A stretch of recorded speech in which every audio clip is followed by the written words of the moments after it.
Ms Legalista here, aka Attorney Sheila. We're back for another one of these lawsuits that came about through New York's Adult Survivor Act. And that deadline has passed now. That was 11/24/2023. In this, I guess this is alive. If you're catching it later, it'll be recorded for you. But there was also a lawsuit filed against Jamie Foxx, but here's the thing. It's now being asked whether or not this should be extended for another year. There are some elected officials in New York who are talking about doing that. So I don't know where that's going to go. This is my first read. I have not read this lawsuit yet. We're going to take a look at it together and see exactly what it says happened between Jamie Foxx and this person. Again, coming out of New York, and the location of the event was in New York. And for those of you who don't know, his name is Eric Marlon Bishop, aka Jamie Foxx. And then we see exactly where this event happened at some sort of bar, it looks like here. But let's scroll down. Yes, we have the summons there.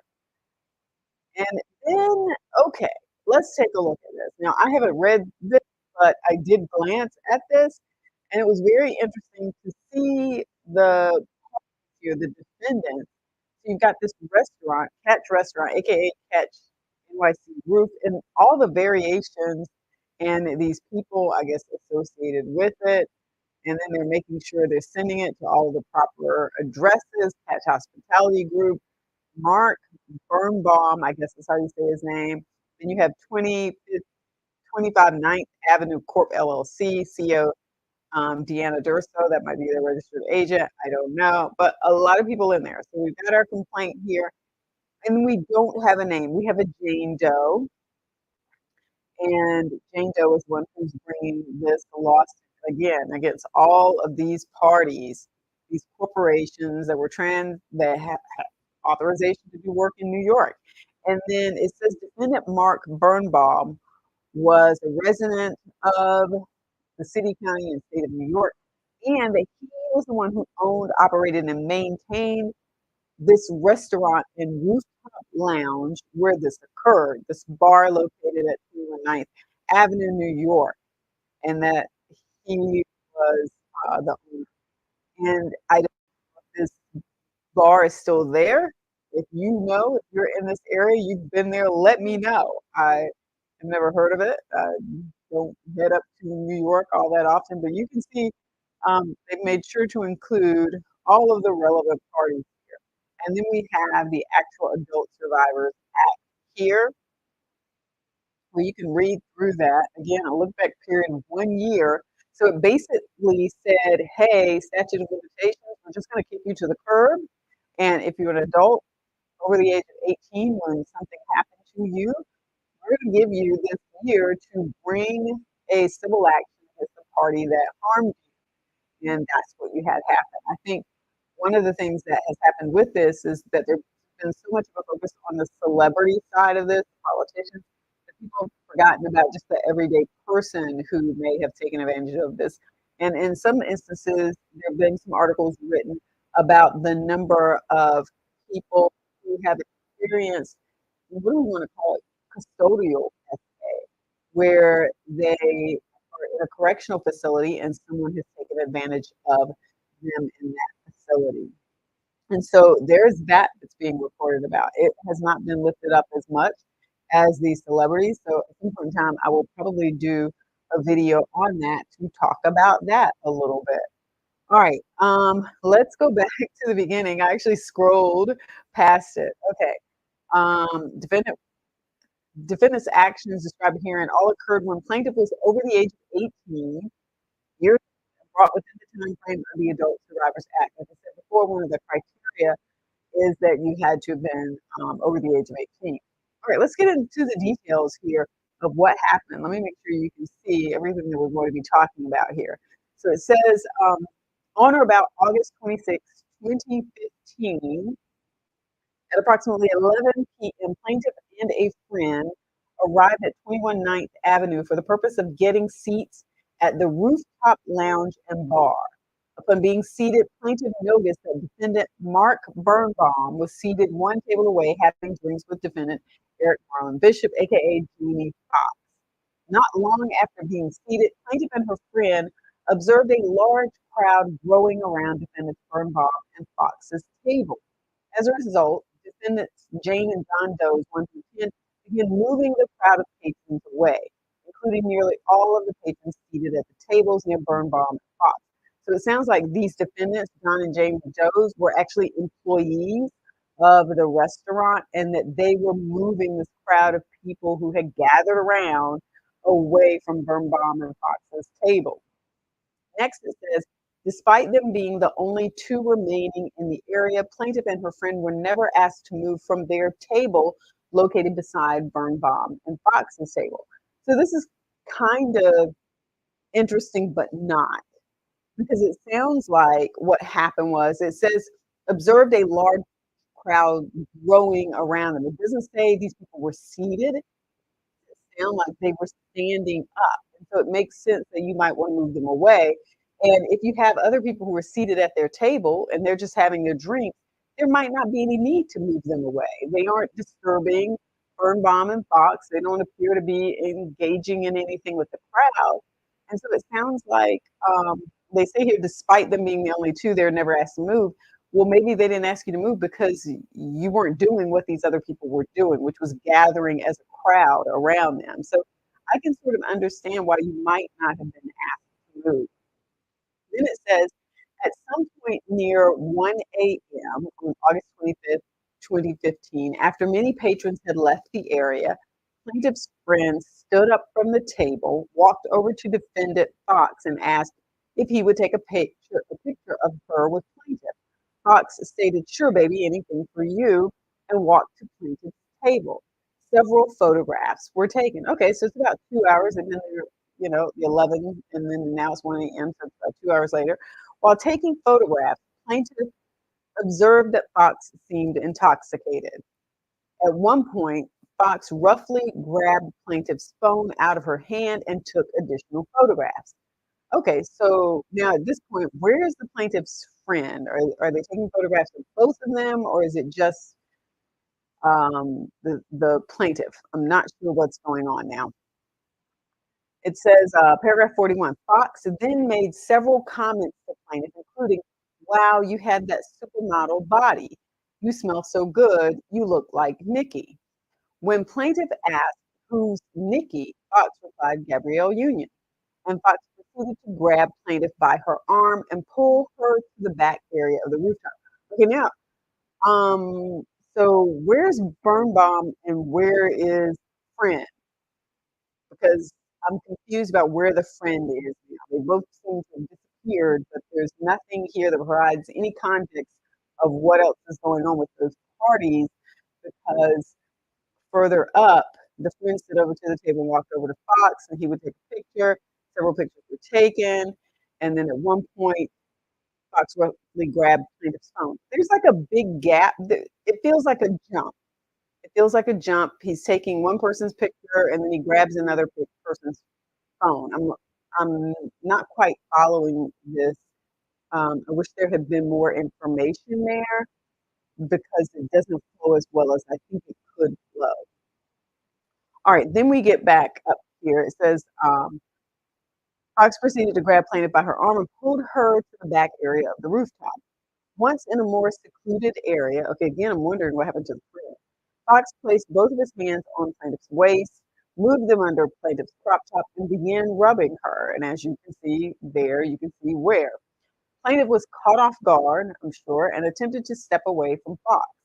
Plaintiff noticed defendant John Doe, a security guard of one of the defendants some distance away, who saw what was happening but walked further away.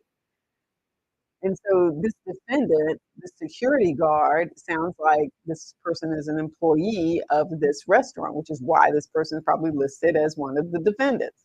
Right now, this person, if they know anything about this or remember this, they're probably thinking, I hope my name is not in that lawsuit. Fox proceeded to slide his hands into plaintiff's pants and put his fingers on and in plaintiff's, okay, As this was happening, plaintiff's friend, okay, now we see the friend coming back. Okay, great. As this was happening, plaintiff's friend walked over looking for plaintiff. Fox stopped touching plaintiff and walked over to where defendant John Doe, a security guard, was standing. That no negligence or intentional acts on the part of plaintiff caused or contributed to the said heinous touching and sexual assault of plaintiff. That by reason of the foregoing, plaintiff. Okay, so this is just me having a legal moment in my head. You know, just a little bit more of the storytelling helps frame this for somebody who is trying to follow along with what happened. Now, there's no requirement that they go into, all this detail. Like they don't have to say what happened next and what time they left and if they talked about it. But there are these big gaps in here where it leaps from one thing and then leaps to something else and then leaps to something else. And it makes it difficult to follow the actual storyline of what happened and what the actual allegation is. It's hard to sort of follow this because I'm reading it and at one point it's like, okay, so plaintiff walked over to where John Doe, a security guard, was standing. And then the next thing we start talking about is something entirely different. I read, a lot of lawsuits and, the ones that do a really good job are the ones that lay it out for you. For instance, when you look at Cassie Ventura's lawsuit against P. Diddy, her attorneys put sections in there. There is like a chronological order to it. In addition to that, there's a context to what follows under each one of the heading. There's a heading and then there's a paragraph, and it's almost like a small story for that.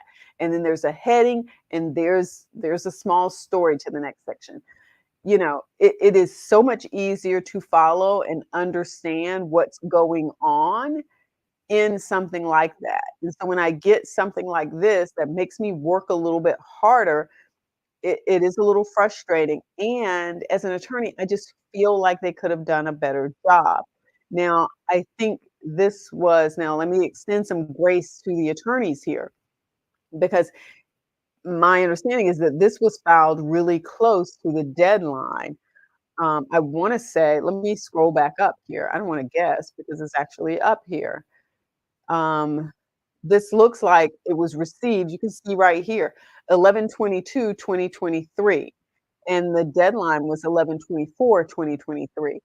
And so that tells me that they might not have had a lot of time and they were really trying to make sure that they got it in before the deadline. There's no way for us to know when this person actually showed up and said, "Hey, I'd like to talk to you and possibly file this civil complaint under the Adult Survivor Act. I know there's not much time left. Will you represent me?" There are a number of things that influence when something gets filed. When the person contacts you, when the person actually gives you all the information that you need to be able to write up the complaint, when you've done all of your due diligence with reviewing facts and making sure you have a good document that's ready, you get it back to your client so that your client can review it and make sure it's okay. So we don't really know what the circumstances are around the filing of this complaint, only that it looks like it was received 2 days before the deadline. And so while I am making some comments about how this could have been written a little differently and eh, laid out things in a manner that was easier to follow, I'm not trying to beat the attorneys over the head here. That's not where I'm going with this.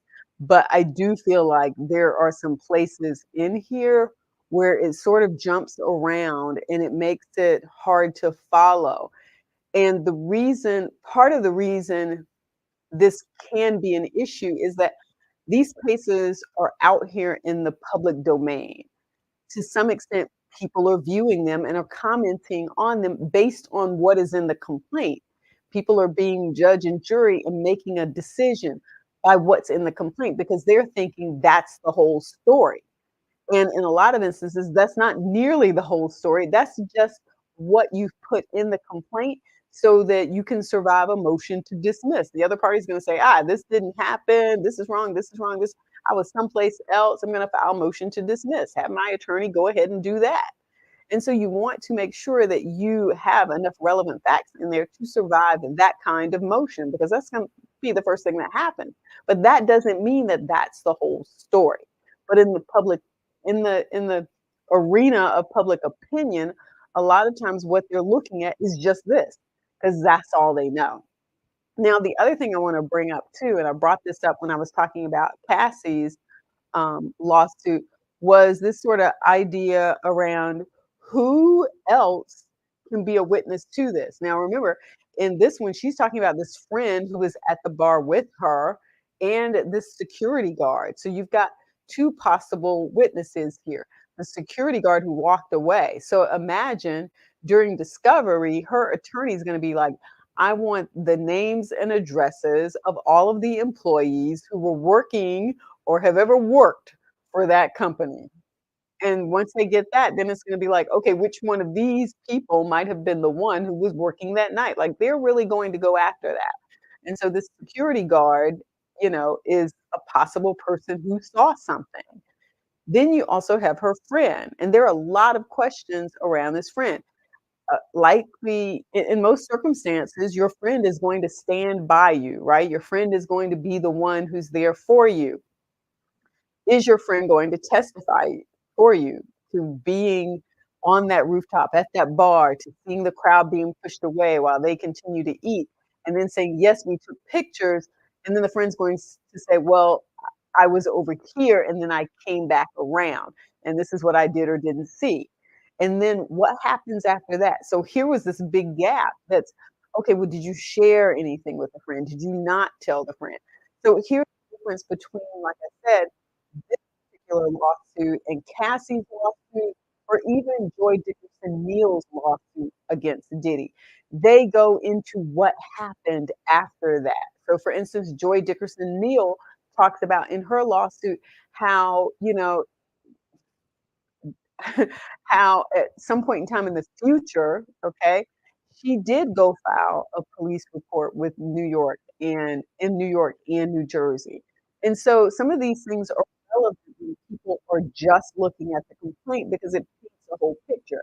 Whereas with this one, we're just sort of left wondering, well, did she have a conversation with her friend? And if so, what happened? Because imagine if you're just two regular people, you're out with your girl getting a couple of drinks. When you leave, you go, "Oh, yeah, he said I look like Gabrielle Union," and you have a conversation about it. And to the extent that she didn't have a conversation about it because she might have been feeling a certain way after what happened, that's informative too, because that tells people, well, hey, she was so shook by what happened that she couldn't even say anything. And her friend asked her, hey, are you okay? You've all of a sudden gotten very quiet. Like all of that put into the complaint paints a much bigger picture, gives us more context about what's going on. Now, I'm not saying whether something did or did not happen. That's not the position I'm taking. The position I'm taking is that as people read this, it feels like there are gaps in this. It feels like there could have been more information that could have been put in here to paint a story that helps us understand what she's trying to say happened. So for those of you who ever think about hiring an attorney, one of the things you may want to say to that attorney is, well, show me a copy of a complaint you recently filed so that I can take a look at it. And then you read that complaint. See if that complaint feels kind of gappy, like it's missing some teeth. And then you have an understanding of whether or not that's an attorney that you want to hire. In some instances, you don't want to necessarily share everything. But in a case like this, I think where people are taking and then looking at it and are making decisions based on that, that sometimes it can be in your best interest to go ahead and get your best story out there, put your best narrative out there. Because what has he already said? He's denying the whole thing. He's saying it did not happen. And there you go. So I hope that provides you with some information about what to think about, not just in terms of what's going on with this case, but if you're hiring an attorney and your whole strategy behind what your complaint looks like, how you want to make a strong case from that first piece of paper that gets filed and put out into the world. And that's it. Let me know in the comments if you have any thoughts. I know there are a lot of cases being talked about this New York Adult Survivors Act. And like I said, when I first started this, what hasn't been talked about, what has not been talked about as much are the number of people who filed who are in correctional institutions because of the assaults that they experience in those facilities, typically from employees that worked in those institutions. So we'll see how that goes too. I'm going to cover that in another video. Hopefully this brings you up to speed a little bit more about what's going on in this case. And if you're just coming on board, definitely go back to the beginning and check it out. Don't forget to like the video, subscribe to the channel that you don't miss a thing, and peace.